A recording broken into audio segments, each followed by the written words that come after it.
MBC 강원 영동 시사 프로그램 라디오 동서남북입니다. 황금돼지의 해라는 기해년이 이제 한 달여밖에 남지 않았습니다. 조금 이른 감이 있지만 지난번 약속했던 강릉시의 올 한 해를 뒤돌아보는 시간 다시 마련했습니다. 이번 시간은 사건 사고로 되돌아본 강릉시의 2019년인데요. 가톨릭 관동대학교 관광연구소 책임연구원으로 계신 지역 시사 칼럼니스트 이재복 평론가와 전화로 이야기 나눕니다. 안녕하십니까? 네, 안녕하세요. 네, 2019년 올 한 해에도 크고 작은 사건들이 끊이지 않았던 것 같습니다. 먼저 월별로 어떤 일들이 있었는지 정리를 해볼까요? 네, 2019년 강릉 사건 사고의 으뜸 키워드, 재난과 인재가 아닐까 합니다. 2019년 새해를 한 달여 앞두고 지난해 12월 저동의 펜션가스 누출 사고로 대성고 학생 3명이 숨지고 7명이 치명상을 입어 모두를 안타깝게 했습니다. 그 사건 바로 전인 12월 8일엔 강릉역을 출발한 KTX가 5분여 만에 탈선하는 사고도 있었고요. 새해 접어들면서 3월 옥계면 금진리 해안도로 허안하로에서 10대 5명이 탄 승용차가 도로의 가드레일을 넘어 바다로 추락해 탑승자 전원이 사망한 사고가 뒤를 이었습니다. 4월엔 악몽과 같았던 동해안 산불이 일어나 옥계와 동해시 망상동 일원 산림 250헥타르가 불탔고 주택 전소 등 피해액이 610억 원에 달했습니다. 5월에는 대표적 인재라 이렇게 불릴 만한 강릉과학산업단지 강원테크노파크 벤처공장의 수소 저장 탱크 폭발 사고로 2명이 숨지고 6명이 다쳤으며 공장 입주 기업들이 부도 위기에 몰리는 등 지금까지도 큰 어려움을 겪고 있는 상태입니다. 네, 지금까지 얘기해 주신 사건 사고가 5월까지의 상황인데 참 매월 한 건씩 생각하기 싫은 이런 사건들이 생겨났던 것 같습니다. 산불에 이어서 또 올해는 태풍도 자주 일어나서 큰 피해를 줬었죠. 네, 그렇습니다. 올 11월 현재까지 발생한 태풍은 모두 22개인데요.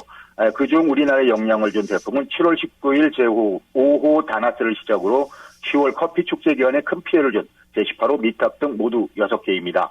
보통 7, 8월 여름 기간 동안 동해안은 태풍의 영향을 거의 받지 않습니다만 올해는 제8호 프란시스코와 제9호 레키마가 연이어 8월에 올라와 많은 비를 내렸고 9월에도 링링과 타파 역시 연이어 발생을 했습니다. 그리고 10월 2일 제18호 태풍 미탁의 집중호우로 강동, 옥계 4,000명과 경포 일원 등이 큰 피해를 입었습니다. 이 태풍으로 1명이 숨지고 110억 원의 재산 피해가 발생을 했는데요. 지난 21일이죠. 김한근 강릉시장은 총 사업비 946억 원을 투입해 상습 침수 지역 항구 복구에 나서겠다 이렇게 밝혔습니다. 네, 그 상습 침수 지역에 대한 항구 복구 좀 제대로 잘 돼서 다시는 이런 물난리를 겪는 일이 없었으면 좋겠네요. 그런데 해변 안전 문제는 여전히 진행 중이라고 하는데 이건 어떤 내용이죠? 네, 지난달 9일 경포 해변에서 5살 김모군이 너울성 파도에 휩쓸려 목숨을 잃는 안타까운 사고가 있었는데요.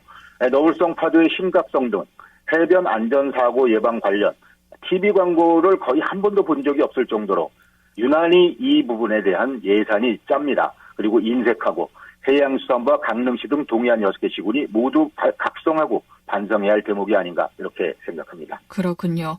해변 안전사고도 문제지만 해안 침식 문제도 상황이 심각한 것 같아요. 이 부분은 어떤가요?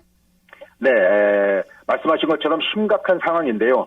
심각한 상황을 넘어서 강릉 대표 자원이 사라질 위기 국면이 아닌가 이렇게 생각합니다. 별 대책 없이 아예 손을 놓고 있는 건 아닌지 하는 의구심도 들고요. 지난달 30일 전국적 명소인 커피거리 안목해변 백사장 곳곳이 쓸려나가면서 모래 절벽을 만들어 놓은 모습을 많은 관광객들이 지적을 했는데요. 이곳은 2013년 재해위험지구로 지정된 뒤 2016년까지 4년여 기간 동안 해안 침식 방지 연안 환경 정비 사업을 마친 곳이라 더 충격적이었습니다. 도내 41개 해변 중 19개소는 연안 침식 우려가 되는 C등급, 12개소는 심각한 단계인 B등급으로 전체 41개 해변 중 멀쩡한 곳은 10개에 불과한 실정입니다. 특히 강릉 향호 해변은 동해시 어달, 삼척시 용화해변과 함께 최근 5년간 가장 심각한 해안 침식이 일어난 곳입니다. 해안 침식은 단순한 모래 유실이 아닙니다. 강릉의 대표 관광자원과 국토의 일부가 계속해 사라지고 있다는 점에서 과감한 예산 투입을 통해 지속적인 대책 시행이 요구됩니다. 네, 해안 침식 방지 연안 환경 정비 사업을 마쳤는데도 상황이 크게 나아지지 않고 있다고 하니까 좀 사업에 대해서 다시 좀 돌아볼 필요도 있을 것 같습니다. 네. 그리고 건물 안전불감증도 여전한데요. 언제 사고가 터질지 모른다 이런 지적이 많습니다. 어떤 문제가 있는지 정리를 좀 해주실까요? 네, 건축 구조물 안전사고와 관련해서 저희들은 유난히도 안전불감증과 사후 약방문식 대책이 참 이렇게 유명한 나라가 없을 정도로 저희 나라가 그렇습니다. 지난 1월 옥천 국립어린이집이 폐원의 공분을 샀습니다. 그런데 더 화가 나는 것은 이 어린이집 건물이 안전등급 B등급이었다는 점입니다. 이 위험천만한 상황을 알면서도 어른들은 괜찮다며 13년 동안 위탁계약이 계속되었고 운영되었다는 사실입니다. 있는 아이들조차도 제대로 보살피지 못하면서 출산율 높이자 이런 말이 나오는지 내구조가 궁금할 따름입니다. 이 건물은 3년에 한 번씩 위탁계약을 하는데요.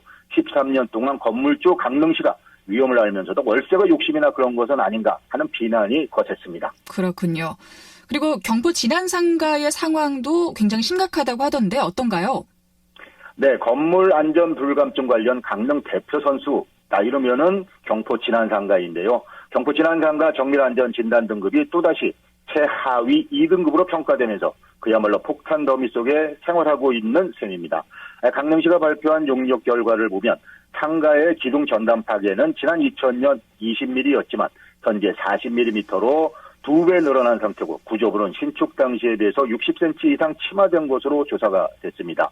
기둥과 보 이런 부재 대부분의 내력이 최고 20배 부족한 상황, 즉 구조상 이미 붕괴 수준이라는 진단입니다. 네, 경포 진안상가는 사실 이주나 철거 여러 가지 대책이 시급할 것 같다라고 저희도 여러 차례 말씀을 드렸었는데 지금은 어떻게 진행이 되고 있나요? 네, 일단 시는 소유주에게 시설물에 대한 사용 제한, 금지, 철거, 그리고 주민 대피 등 안전조치 명령과 이행의 행정조치, 그리고 지속적 관찰이 참 이 대책이다. 이렇게 내놓았습니다만 언발의 오줌 누기식 대책이 아닌가 이렇게 생각이 들고요. 최선은 이주와 철거 재건축입니다. 그러나 재건축 시 소유권 지분 보상 문제는 시행 시공사들의 분양 수익과 직결된 문제로 간극이 너무 큽니다. 그래서 조율이 쉽지가 않고요.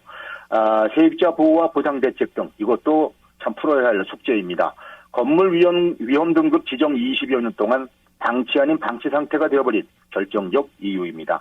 언제 터질지 모르는 시한폭탄을 안고 버티고 있는 상황이 상당 기간 더 지속될 것으로 보여 안타깝기만 합니다. 그렇군요. 자, 이제 마지막으로 또 그 외의 사건 사고들은 어떤 게 있었는지 정리를 해주실까요? 네. 올 1월 강릉의 딸로 2018 동계올림픽 금메달에 빛나는 세계적인 쇼트트랙 선수인 심석희 양 폭력 사건이 충격을 주었습니다. 심석희 선수의 용기가 체육계 미투 운동의 시발점이 된 것은 의미가 있다고 하겠으나 고백을 결심하기까지 힘들었던 과정을 생각하면 참 안타깝다라는 생각이 대부분이었습니다. 만년 약체였던 강릉고등학교 야구부가 올 전국대회 준우승을 2번씩이나 하면서 야구 변방의 편견을 보기 좋게 깨트린 사건, 그리고 강릉시청 축구팀이 내셔널리그 정규리그와 챔피언 결정전까지 통합 우승으로 아마추어 강림을 입증해서 구도 강릉의 자존심을 지키고 명예를 높인 것도 올해 강릉에 잊지 못할 큰 사건 중에 하나였습니다. 네. 기쁜 일도 있었지만 대책이 필요한 사건들도 참 많았습니다. 내년에는 좀 더 좋은 이야기들을 1년 정리로 많이 전달할 수 있었으면 좋겠네요. 자, 세상보기 시사 칼럼니스트 이재복 평론가와 함께 이야기 나눴습니다. 고맙습니다. 네, 감사합니다.